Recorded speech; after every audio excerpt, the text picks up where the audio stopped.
आप लोगों को मालूम होगा कि जो पॉपअप कैमरा है ना वो एक जमाने में काफी ज्यादा पॉपुलर था, यानी कि 2019 में काफी सारे फोन्स देखने को मिले, लेकिन 2020 तक आते आते फोन्स की क्वांटिटी काफी ज्यादा कम हो गई है और लग रहा है जो पॉपअप कैमरा है ना वो लगता है भारी होने वाला है। तो आखिर बात करते हैं पॉपअप कैमरा की, ये कहाँ से आया, क्या कमी थी, कहाँ जाने वाला है और इसकी जगह कौन सी चीज लेने वाली है, साथ की बात आज करने वाले हैं। अगर आप लोगों को वीडियो पसंद आए तो लाइक कर लो, और आप में से काफी सारे लोग जो वीडियो को देखते हैं लेकिन सब्सक्राइब नहीं करते तो सब्सक्राइब टू द चैनल।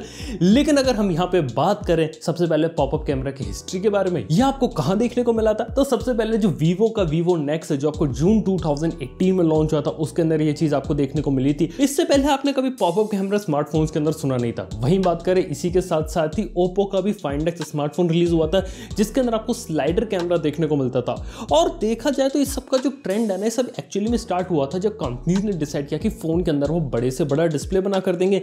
यानी कि पहले डिसीजन लिया था कि 16:9 डिस्प्ले, उसके बाद बारी 18:9 की, फिर 18.5:9 डिस्प्लेस की। एग्जैक्टली क्या था कि ऊपर नीचे की बेजल छोटी छोटी कर रहा था और कंप्लीट डिस्प्ले का एक्सपीरियंस दे रहे थे, क्योंकि ऑब्वियसली 16:9 डिस्प्ले होता है ना, ये हमेशा से चलता हुआ जा रहा था और इसको एक बदलने की जरूरत थी, तो ये बात हो जाती है। लेकिन जब बेजल हटाने की बारी है तो सबसे बड़ा सवाल आता है कि आखिर हम सेल्फी कैमरा को डालेंगे कहाँ पे। इसलिए आपको अलग अलग टाइप की इंप्लीमेंटेशन देखने को मिले। जैसे अगर हम बात करें मी मिक्स की, तो उसके अंदर जो सेल्फी कैमरा होता है उसे बॉटम पे लगा दिया गया था, यानी कि नीचे की तरफ। इसी के बाद ही अगर हम बात करें दूसरे फोन्स की, जैसे बात करें एसेंशियल ने, तो उन्होंने अपने फोन के अंदर नॉच को इंट्रोड्यूस किया था। और अगर वहीं बात करें अगर हम आईफोन की ना, तो आईफोन 10 के साथ एक नॉच का ट्रेडिशन आया था, जिस ट्रेडिशन को स्मार्टफोन कंपनीज ने अभी तक कायम बनाए हुए रखा है। और आज के समय में आपको काफी सारे ऐसे फोन्स देखने को मिल जाते हैं जिसमें आपको अलग अलग किसी ना किसी टाइप के नॉचेस देखने को मिलते हैं। तो देखा जाए तो ये कहानी हो जाती है। लेकिन बात की जाए तो फुल स्क्रीन फोन अगर बनाना है ना तो नॉच को भी रिमूव करना पड़ेगा, इसलिए बीच में आपको होल देखने को मिला था। लेकिन साथ ही साथ उससे पहले आपको पॉपअप और स्लाइडर कैमरास ये सब देखने को मिल गए। अब रियलिटी की बात ये थी कि होल को इनिशियली इंप्लीमेंट करना मुश्किल था और होल जो है ना वो भी कंप्लीट स्क्रीन एक्सपीरियंस देख नहीं पाता था। मतलब तब ऐसा लगता है जो नॉच है ना वो ऊपर से हट के बस स्क्रीन में कुन्ने की तरफ आ चुका है, लेकिन एग्जैक्टली जो होल और जो नॉच है ना उसके अंदर जो डिफरेंस है ना वो थोड़ा सा कम हो गया। Obviously whole is much better, लेकिन वो नॉच का एक पार्ट लग रहा था और इसीलिए था कि काफी सारी कंपनीज ने होल को इनिशियली अडॉप्ट नहीं किया था। इवन बात करें तो एलसीडी डिस्प्ले के अंदर होल को इंप्लीमेंट करना काफी ज्यादा आसान था एज कंपेयर टू एमुलेट, क्योंकि इनिशियली जब सैमसंग की गैलेक्सी S10 सीरीज आई थी, जब उन्होंने पंच होल डिस्प्ले इंट्रोड्यूस किया था अपने फोन्स में, तो एमुलेट के अंदर होल क्रिएट करने की टेक्नोलॉजी सिर्फ सैमसंग के पास है। 2019 में टेक्नोलॉजी उसने दूसरी कंपनीज के साथ शेयर नहीं की थी, इसलिए आपको उस समय ज्यादा फोन्स देखने को नहीं मिले जिनमें आपको पंच होल देखने को मिल रहा है। और जब ये टेक्नोलॉजी सैमसंग ने दूसरी कंपनीज के साथ शेयर करी 2020 में, तो इस समय आपको काफी सारे कंपनीज के फोन्स के अंदर पंच होल्स देखने को मिल रहे हैं। लेकिन वहीं अगर हम वापस आए पॉपअप के ऊपर, तो वेल पॉपअप का इंप्लीमेंटेशन कुछ ये सोच के किया गया था कि ऑब्वियसली आप फुल स्क्रीन फोन तो बनाना है, अंडर डिस्प्ले कैमरा की टेक्नोलॉजी तैयार नहीं है, तो फिर बेस्ट तरीका यही है ना कि किसी तरीके से जब सेल्फी लेनी हो तो पॉपअप कैमरा बाहर से पॉपअप करके आ जाए, तुरंत सेल्फी ले लो, वापस अंदर चल जाए। कंसेप्ट जो था काफी अच्छा था, इसलिए कंपनी ने इसे इंप्लीमेंट किया। सबसे पहले वीवो इसे लेके आई थी। सिमिलर टाइम पे आपको ओप्पो फाइंड एक्स में स्लाइडर कैमरा था जिसके अंदर जो कैमरे का बड़ा वाला जो ऊपर का जो पोर्शन होता है ना वो हवा में जाता था और फिर वापस नीचे आता था ताकि वो इंसान की सेल्फी वगैरह ले सके। अब देखा जा सके तो उसके अंदर जो मैकेनिज्म था वो बड़ा था, एक बड़ा पोर्शन फोन का ऊपर जाता था।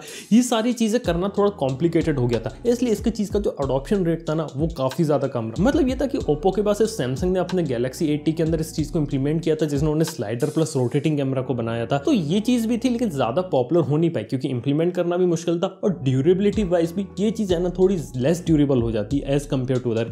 ऐसे बीच में Asus ने अपना रोटेटिंग कैमरा निकाला था Asus 6Z फोन के अंदर।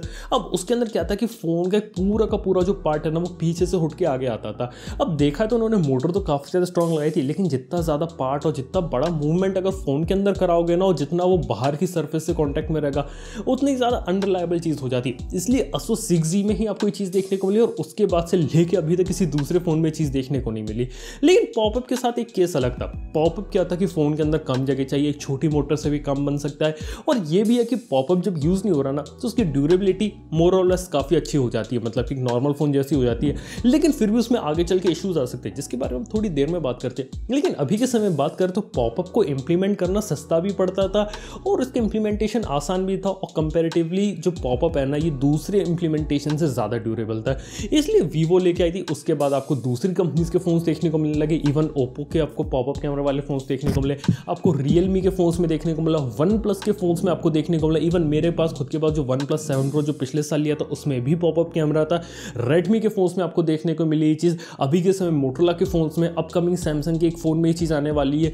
तो देखा जाए तो जो पॉपअप कैमरा का ट्रेंड है ना, उसे काफ़ी सारी कंपनीज ने इंस्पायर हुआ और काफ़ी सारी कंपनीज ने उसे अपने अपने हिसाब से इंप्लीमेंट किया। और देखा तो काफ़ी सारी कंपनीज की चीज़ प्रोडक्ट्स हैं ना, काफ़ी ज़्यादा सक्सेसफुल भी है। लेकिन एग्जैक्टली अगर हम बात करें कि नॉच वाले फ़ोन मार्केट में कितने आते हैं और पॉपअप कैमरा वाले फ़ोन कितने आते हैं, तो पॉपअप कैमरा की रियलिटी के अंदर जो क्वांटिटी वो बहुत ही ज़्यादा कम है। और पिछले 1-1.5 साल में जितने भी पॉपअप कैमरा वाले फोन्स बिके ना, उनका मार्केट शेयर भी बहुत कम हो जाता है। इसलिए फेलियर रेट के बारे में ढंग से इन्फॉर्मेशन नहीं है। और अभी खुद मैंने भी अभी जो कोई फेलियर रेट होता है ना पॉपअप कैमरा के अंदर, वो नहीं देखा है।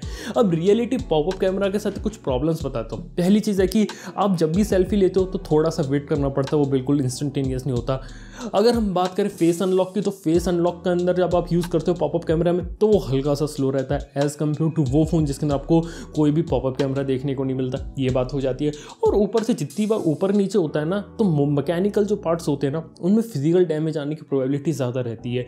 यानी कि मैकेनिकल पार्ट जब तक फ़ोन में रहेंगे तब तक वो एक ऐसी चीज़ है जो फ़ोन का सबसे वीकेस्ट लिंक होती है। और देखा जाए तो इस चीज़ से उसके अंदर प्रॉब्लम आ सकती है। यानी कि अगर ज़्यादा यूज़ किसी ने पॉपअप कैमरा को कर लिया तो वो हीट हो जाता है और फ़ोन बता देता है कि आपका जो पॉपअप कैमरा की मोटर है वो हीट हो गई है, अब आप उसे थोड़े टाइम तक यूज़ नहीं कर सकते। तो देखा जाए तो कुछ लिमिटेशंस थे और ये सिर्फ इसलिए डिज़ाइन की गई थी ताकि पॉपअप कैमरा को लंबे समय तक चलाया जा सके। अब मैं पूरा 1 साल का एक्सपीरियंस आप लोगों के साथ शेयर करता हूँ। पिछले 1 साल में पॉपअप कैमरा ने कहीं भी कोई धोखा नहीं दिया, काफ़ी सही तरीके से चलता रहा और मेरे को लग रहा था कि 1 साल के अंदर फेलियर रेट हो सकता है इसके अंदर। लेकिन अच्छा ये भी रहा कि पॉपअप कैमरा को कंपेरेटिवली दूसरे ऑप्शन के कंपैरिजन में इन्होंने ज़्यादा ड्यूरेबल बनाया।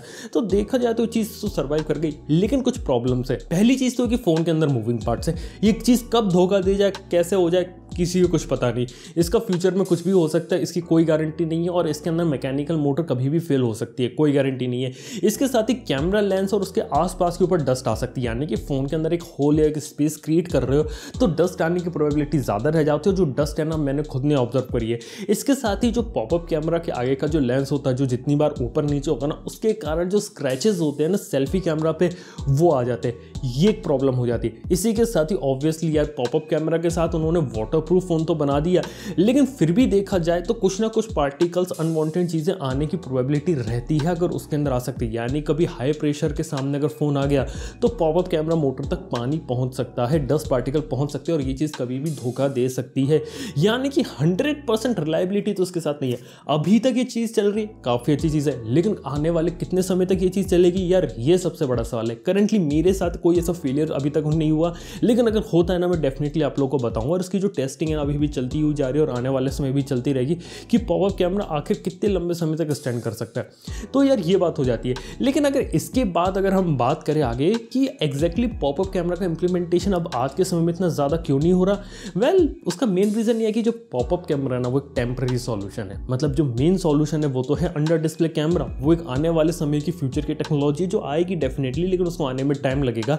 लेकिन जो पॉपअप कैमरा वो टेम्पररी सॉल्यूशन था। पॉपअप कैमरा एक सबसे सस्ता और ऐसा सॉल्यूशन था जिसके कारण कोई भी कंपनी अपने फ़ोन को कंप्लीटली बेजललेस बना सकती थी और फ़ोन को ऑल स्क्रीन डिस्प्ले बना के बेच सकती थी। इसलिए ज़्यादातर जो कंपनीज है ना, उन्होंने पॉपअप कैमरा को चूज़ किया था। तो यार ये बात हो जाती है। लेकिन उन्हें भी मालूम है कि पॉपअप कैमरा रिलायबल नहीं है और जितने ज़्यादा कर वो पॉपअप कैमरा वाले फ़ोन बनाएंगे और बेचेंगे ना, at the end of the day कुछ तो कुछ ऐसा परसेंटेज रहेगा जो जिसके अंदर पॉपअप कैमरा के अंदर फेलियर आ सकते हैं। और ये जो सारे फेलियर है ना, इससे उन्होंने हर्ट हो सकता है। इसलिए पॉपअप कैमरा के फ़ोन्स तो आपको देखने को मिले पिछले साल, लेकिन उनकी क्वांटिटीज़ कम थी। और इसीलिए इस साल जो है ना, जो कंपनीज जो है वो पॉपअप कैमरा से आगे बढ़ के पंच होल की तरफ चली गई हैं। फिर भी देखते क्या रहता है। बस पॉपअप कैमरा के साथ एक छोटी सी बेनिफिट मेरे को ये लगा कि पॉपअप कैमरा के अंदर आपको सेफ्टी और सिक्योरिटी के फीचर्स अच्छे देखने को मिलते हैं। यानी कि किसी भी इंसान को अगर पॉपअप कैमरा का यूज़ करना है तो डेफिनेटली उसको अगर सेल्फी लेनी है तो पॉपअप कैमरा पॉप आउट होगा। तो आपकी परमिशन के बगैर जो पॉपअप कैमरा है ना, वो ऊपर नहीं जाता। अगर वो ऊपर जाएगा तो आपको पता चल जाएगा कि आपके फ़ोन के ऊपर कोई स्पाई कर रहा है। तो यार इस प्राइवेसी को लेके एक छोटा सा अच्छा सा फीचर है। बाकी देखा जाए तो एक टेम्पररी सॉल्यूशन था ओवरऑल, जिसे आज के समय कंपनीज खुद इग्नोर कर रही है और खुद धीरे धीरे पंचहोल के ऊपर जा रही है। और मैं आप लोगों को बता सकता हूँ, आने वाला जो अगला साल होगा ना, उस समय जो कंपनीज है ना, वो धीरे धीरे अंडर डिस्प्ले कैमरा के ऊपर जाएंगी। तो यार ये बात हो जाती है। तो आगे चल के देखते कि आपको और क्या क्या इंप्लीमेंटेशन देखने को मिलते हैं। पॉपअप कैमरा के बाद पंचहोल आ गया, पंचहोल के बाद अंडर डिस्प्ले आता है, बीच में कुछ आ रहा होता है, ये भी देखने वाली बात होगी। और देखते हैं फाइनली कि जो पॉपअप कैमरा का ट्रेंड है ना, धीरे धीरे खत्म तो होता हुआ जा रहा है। अब आगे चल के आपको और फोन्स पॉपअप कैमरे के साथ देखने को मिलते हैं या नहीं मिलते, ये भी एक देखने वाली बात होगी। वैसे आप लोगों ने एक्सपीरियंस किया पॉपअप कैमरा और आप लोगों को कैसा लगा, तो ये बात मुझे नीचे कमेंट बताना ना भूलना। अगर वीडियो अगर पसंद आए तो उसे लाइक कर लेना, चैनल को सब्सक्राइब कर लेना। थैंक यू आपको वीडियो देखने के लिए। मैं आपसे मिलता हूं नेक्स्ट वीडियो के अंदर। Good bye.